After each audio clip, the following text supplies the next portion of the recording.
Welcome back to Metropol Business Center, and it's Thursday, so of course, you know, as an SME, we're looking at you today, and today we're going to look at the current state of the SME sector as well as the recently read out budget with regards to allocations again to the sector.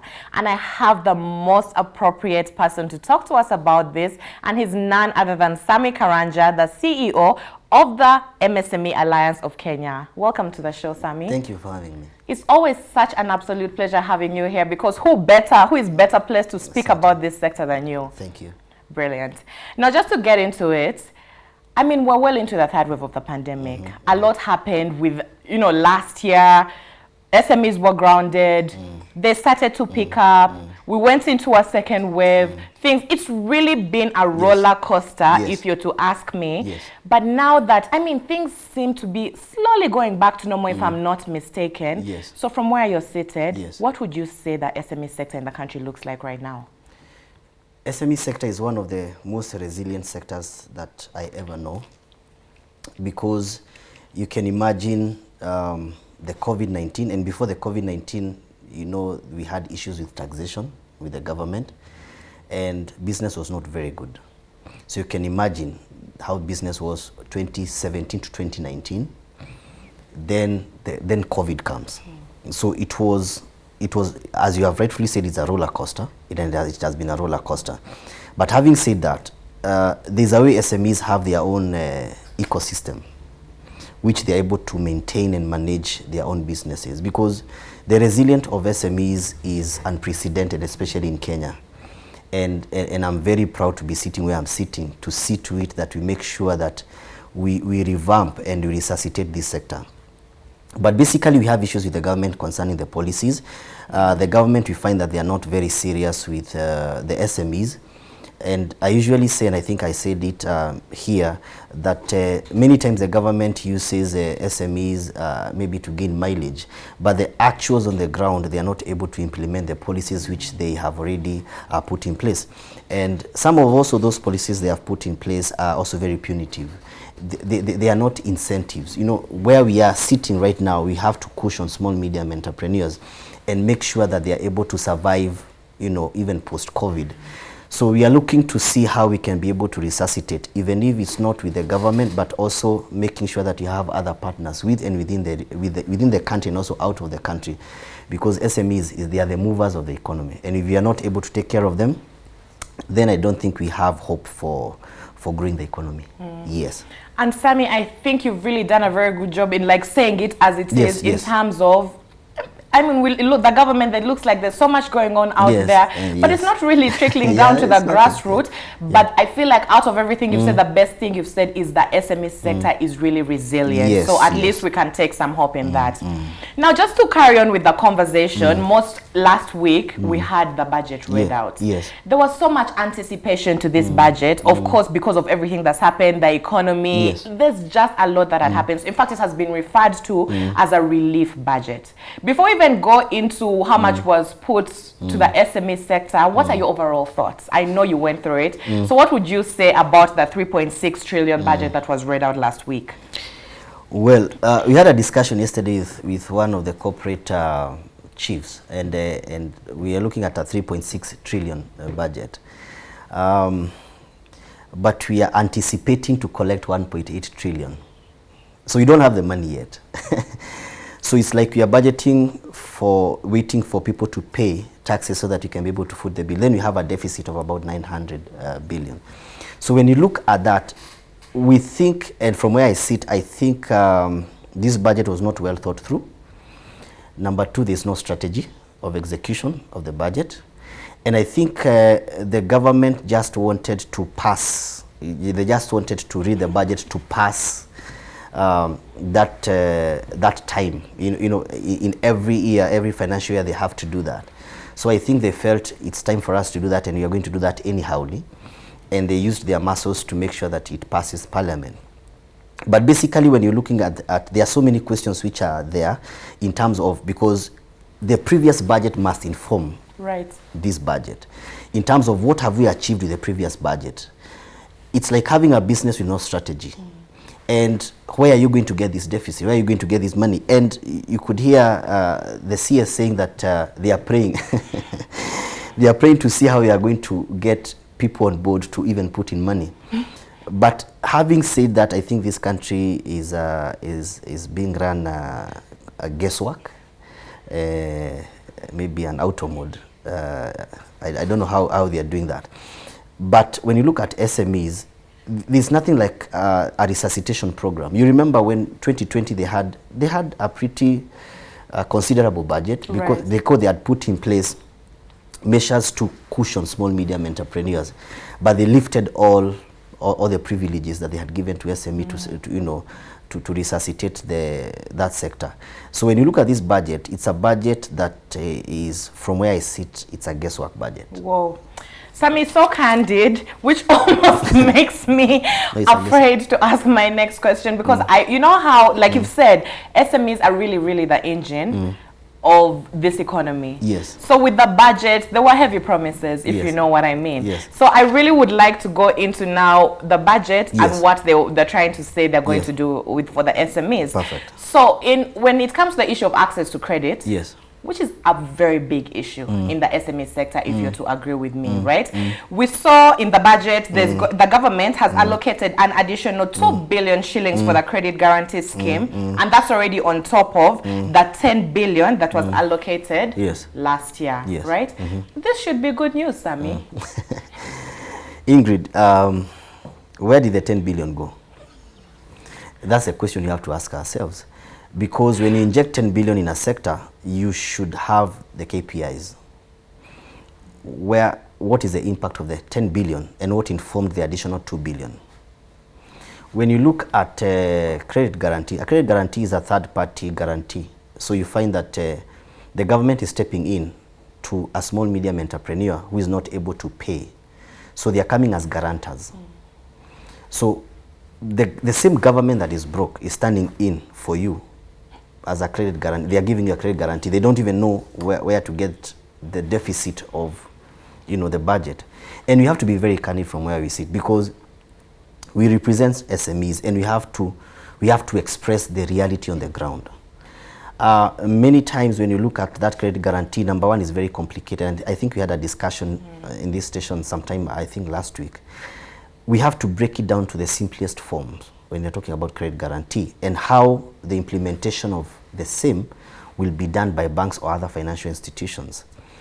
But you find that there are no clear-cut procedures which have been given to financial institutions to carry out the credit guarantee. So if you walk into a bank, any bank that the government has vouched and said that this is our bank, we are working together with them, and you ask them about SME money, they tell you there's nothing like SME money. They tell you there's nothing like credit guarantees.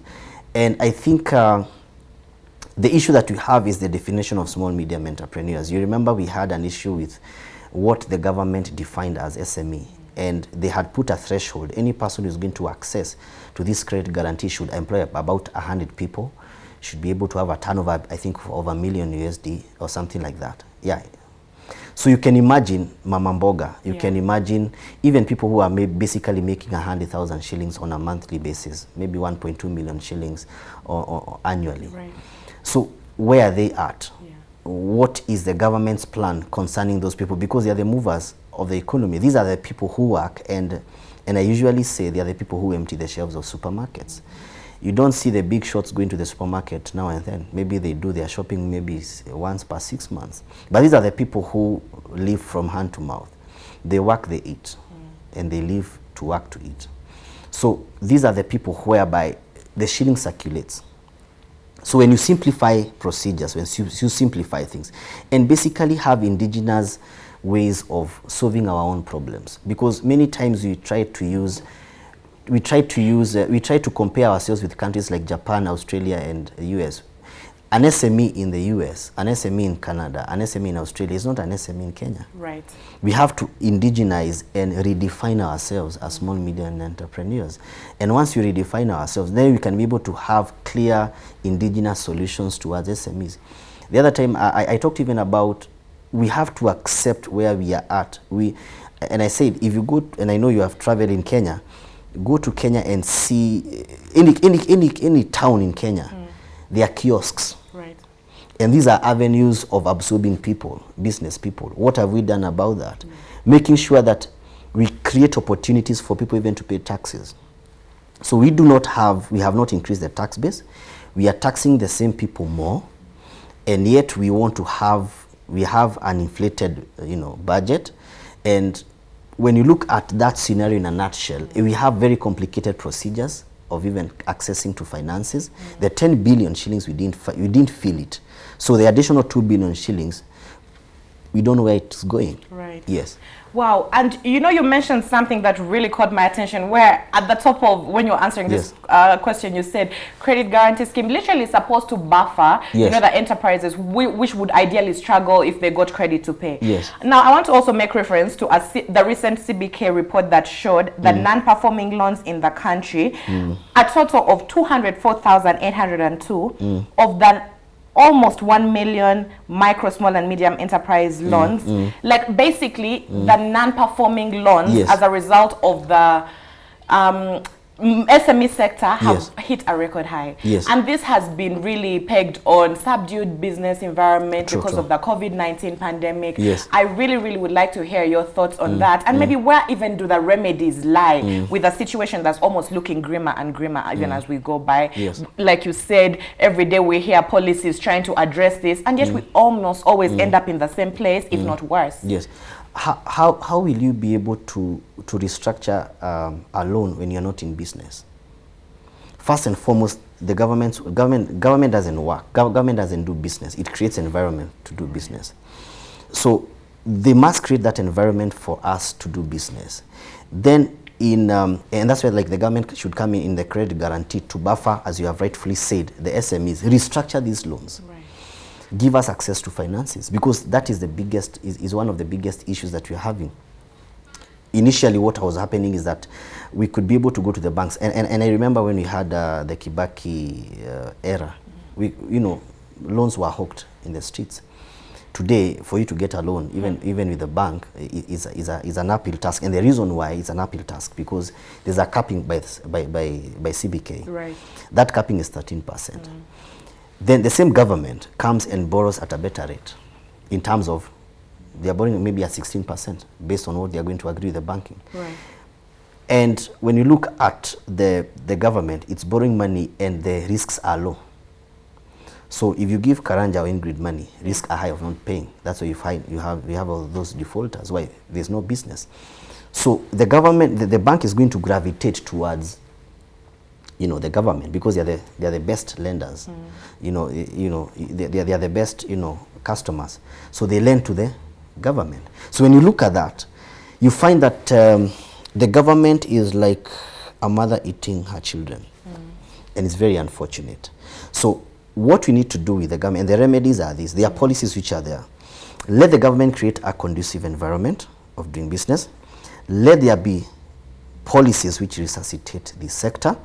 The credit guarantees can be workable, and it's a brilliant idea. Let the government comes in, and the business people who need credit, let them go and restructure the loans which are there and see how they can be able to get more funding to resuscitate their businesses. Once you get more funding and restructure the loans, then in the long term you're going to be able to pay that loan, because ideally you borrow money to pay and to do business and pay. But we are stuck at that point whereby you can't get access to money. You are in business. Let me give an example to the importers who I also represent. You can't be able to access to goods in China because you are told pay 30% of your consignment. You can't be able to pay that 30%. Let's say even you pay the 30% of that consignment. Once you are done paying 30%, then once your production is complete, you are told to pay the 70% to get your BL. Where will you get the 70%? So if you have already paid 30% and you don't have money to foot the 70% for you to get the BL, then you are stuck there. You're not in business. So when you look at all that, let the government be very practical. You see, let them not be up there.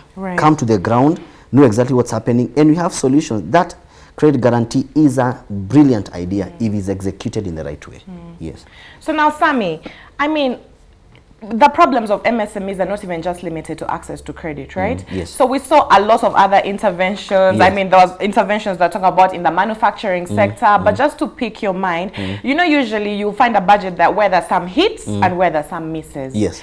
Would you say there are some hits where the government got it right? You're like, okay, you know what? When it comes to trying to help us in this sector, at least this makes sense. Because everything that you've explained from the credit guarantee scheme, you said that's a very good initiative. But when it comes to execution, there's going to be a problem. Because this is what it looks like on the ground. So is that like, when it comes to consideration and actually being in touch with the reality on the ground, what were the hits, if any, within this budget, particularly towards your sector? And I see you have to think about it.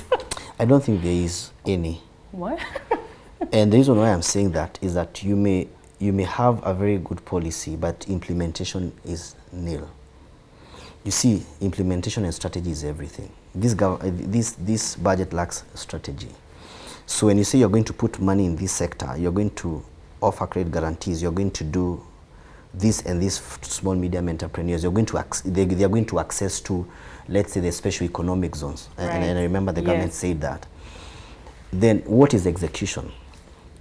One thing that the government has failed is dissemination of information. You have to simplify that information. The way the politicians go to ask for votes, they ask for votes with their mother tongue. Right. So everyone knows this is what I'm voting for, this is what he's bringing on the table. Exactly. There's actually that they're in touch with their electorates using their mother tongue. Why can't the government speak the same language with businesses? Be able to simplify. Special economic zone is also a brilliant idea. But these special economic zones, what is the information given down there that Karanja can be able to use that information, because information is power, to execute and make sure that they get a placement in special economic zones? Where are those special economic zones? What are the incentives for me to operate within that jurisdiction? Right. All that information. So as you have rightfully said, in terms of, it's not only access to finance, but also information. And that's where we come in as SMEs, SME Alliance of Kenya. We try now to get all that complicated information and simplify it and break it down to the simplest form, so that we can be able to tell, you know, our members. But even as we do that, then we are very disappointed with the execution. Because many times you may try to come and give maybe policies which the government has put in place, but when it comes to implementation, you are very disappointed, and you are left in between your members and the government. Right. You see, so when you look at the budget, it lacks strategy. And this budget is not for small, medium entrepreneurs. You find that there are so many things which have been, even the excise duty which has been added to some of the basic needs or basic goods. Right. Bread is basic. Absolutely, for sure. Basic. And if you add the price of bread, it means you're not doing, you're badly off. Let's go to the basics. Yes. You're badly off. I agree. When you add petrol, when you add LPG gas, when you add taxes, this is what people use to cook every day. What does that tell you? It tells you that inflation is real. It tells you that there are many people who are living under, who are not even having 3 meals in a day. It tells you there are people who are really struggling and are living in a shoestring budget. Yeah. When a government cannot be able to cater for its own people, the basic needs, then there's an issue with the budget. So let's not even look, when you look at the budget, you also look a lot of infrastructure.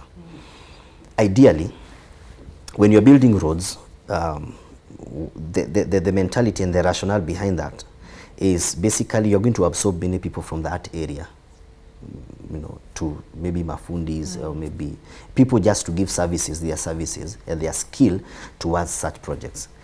But you find that the Chinese, when they come with their people. They also come with their materials, including cement. They don't buy Simba. True. Or even our local cement factories. They come with their chumas and everything else. Then they pay their people and they take their money back to their country.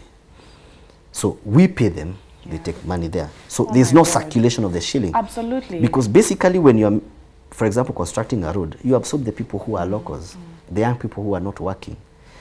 if some of the things that they are supposed to do, they don't require skill. Kuchimba mtaro, some of those things, right. You don't require skill, but you are giving them a livelihood. But when you look at even the projects which are happening, because Kenya is like Nairobi is like one big construction site, how many Kenyans are being absorbed into that construction? So when you look at that, there are so many questions you can ask, and even you question the rationale behind some of the decisions that they make. But from where I sit, the government has disappointed us. But now, Sammy, even with all that said, even as like you just made us sadder than we were, it's the reality. Then you can have in hope. Summation, then. Yes. With the prevailing, situation on the ground. Yes. With the COVID-19 pandemic. Yes. With everything that SMEs are going through, even with you pointing to the fact that they're resilient. Yes. With the fact that the government read out a budget last week that before I had a conversation with you, I thought was really supportive of SMEs. Yes. And now with us looking toward to post-COVID-19, what's the future for SMEs then? Yes. I mean, with all these disconnects, with all these problems, with all these, policies that are not in line with what's on the ground, with us not having indigenous solutions to our problems, with all these, I don't even have the right word for it. You know what I mean? Yes. What does the future look like? There is hope. And I remember my opening statement. I said that SMEs are very resilient. Let me say this, and the government knows that SMEs also have come up with indigenous ways of survival. On their own, they're like, we need to figure this out. Let me give an example. How did chamas come by? Right.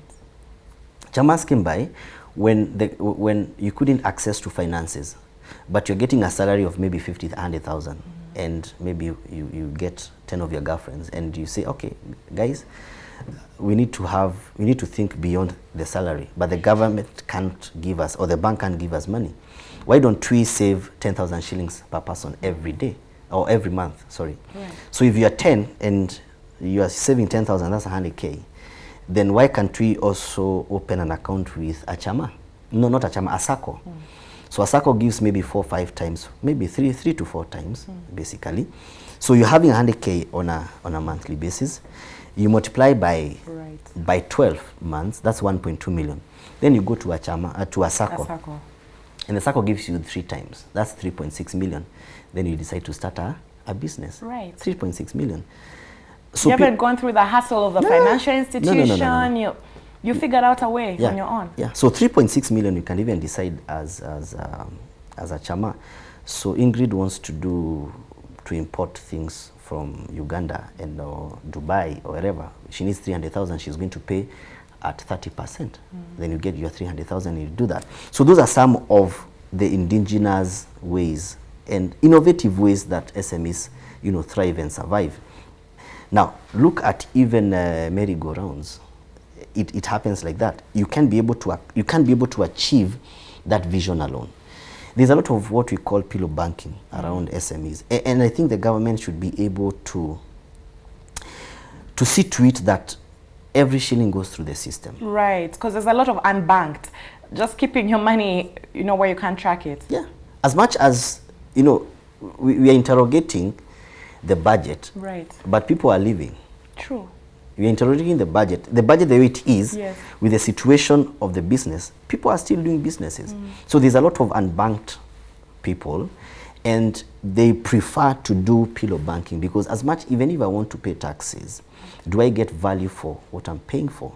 So those are some of the questions the government should ask themselves. And the reason why we do what we do as an alliance, we advocate, we tell the government the truth, so that the government can now sit down and ask difficult questions to themselves, and even bring on board people, stakeholders. What do you want us to do? And so that discussion is very healthy because we are discussing it. Number 2, the SME in terms of resilience, it's not going to go down. Right. There are mechanisms of making sure that we remain afloat regardless of what happens. But the issue is it keeps on making people live strenuous life. You are living a shoestring budget to make ends meet, which is not very good. There's a part of the government to play. Make sure that the environment is created. But having said that, you usually have regimes coming in and regimes going. Right. So you pray that whichever government is going to come in, maybe in some few months, can be able to to, resuscitate the economy. And what we say is this: each and every government is a build-up. We had a 24-year government which brought a lot of issues in terms of economy. A 10-year tenure of Kibaki resuscitated, and we were able to balance our balance sheet. Yes. I think in the second term, our books were balanced. It has never happened. Then this regime came in. I know they had good intentions, but there are so many things which went wrong down there. So I think now the next government should see the mistakes of former regimes and make sure and rectify that. Yeah. Makes a lot of sense. Sammy, it's always such an absolute pleasure, and you know it, having you on the show. Thank you. Thank you very much for always making time to just give honest feedback, represent the voice on the ground, and really just cast a clear picture of what's going on. Because, I mean, without you saying it as it is, we'd never really know. We'd think there's so much going on, yet the SME is still out there struggling. Thank you very much. Thank you for having me. Unfortunately, that's all the time we had for you today on Metropol Business Center. Thank you very much for watching, and remember, you can be a part of the conversation by sending your feedback to our social media handles at Metropol TV KE on Facebook, Instagram, and Twitter. Enjoy the rest of our programming.